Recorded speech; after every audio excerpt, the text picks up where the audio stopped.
कसा शक्य रामा, कसा शक्य तुला विजय मिळवणं?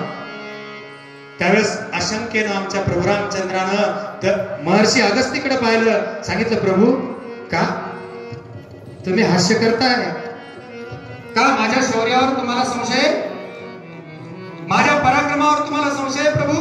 यांनी सांगितलं तसं नाही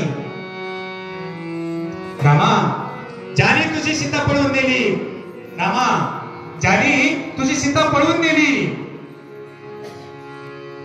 त्याच्यावर तुला कसा विजय मिळेल रे?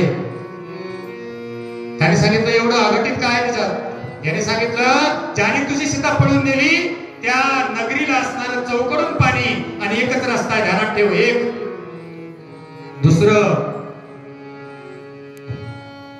इंद्राला जिंकणारा इंद्रजित त्यांच्याकडे, दोन तीन अगडबंबाच्या अगडबंब कुंभकर्ण आहे, चार कोट्यावधी राक्षसगण आहे, पाच दिव्य अस्त्राचं ज्ञान असणारा विभीषण आहे आणि सहा परम शिवभक्त रावण आहे. रामा परम शिवभक्त रावण आहे. शिवभक्ताची हत्या करशील, शिवभक्ताची तू हत्या करशील रामा? त्यावेळेस प्रभू रामचंद्रानं डोळ्यातून अश्रुधारा आणल्या महाराज आणि सांगितलं प्रभू एवढं जर खडतर असणारा माझ्या जीवनाचा प्रवास आहे तर तो सुकर कसा होईल, तो सुकर कसा होईल हे सांगा महाराज. काही ना काहीतरी उपाय असेल तो मला सांगा, जेणेकरून माझा विजयपथ दृष्टिक्षेपात येईल आणि मी ते ध्येय गाठील. महाराज सांगा आणि मी शरण आहे तुम्हाला. आणि प्रभू रामचंद्र असणारे शरण गेले आणि शरण गेल्याच्या नंतर त्याने सांगितलं रामा जर तुला तुझी पत्नी प्राप्त करायची असेल आणि विजय मिळवायचा असेल, सार्वभौमत्व मिळवायचं असेल, लक्षात ठेवा कारण काय आहे ते.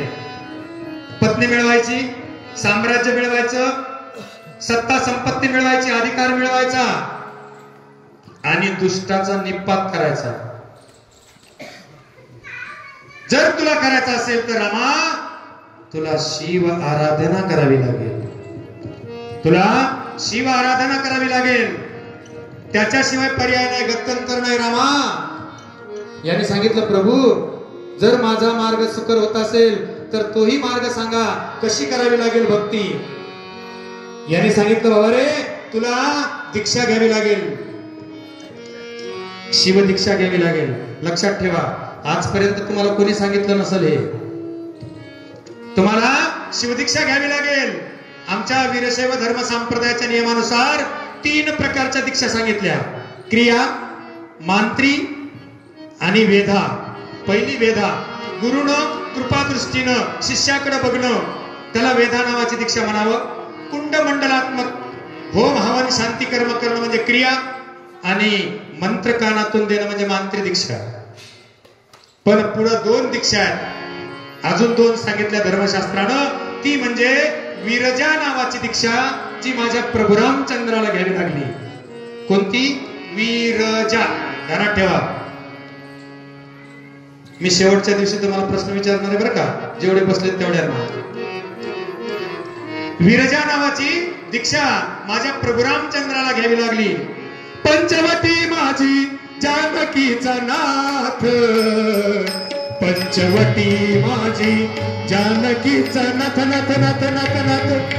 पंचवटी माझी जानकीचा नाथ, पंचवटी माझी जानकीचा नाथ.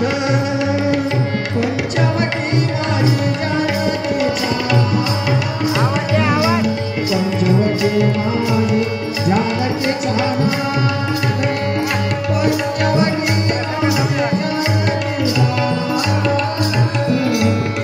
पंचवटी माझी जानकीचा नाथ. पंचवटी माझी जानकीचा नाथ, पूर्व दीक्षा व्रत आरंभिले. पंचवटी माझी जानकीचा नाथ, शिव दीक्षा व्रत आरंभिले. शिव दीक्षा व्रत आरंभिले, शिव दीक्षा व्रत आरंभिले. पंचवटी माझी जानकीचा नाथ, पंच पंचवटी माझी जानकीच नाथ नाथ नाथ नाथ नाथ पंचवटी माझी जानकीच नाथ पंचवटी माझी जानकीच नाथ पंचवटी माझी जानकी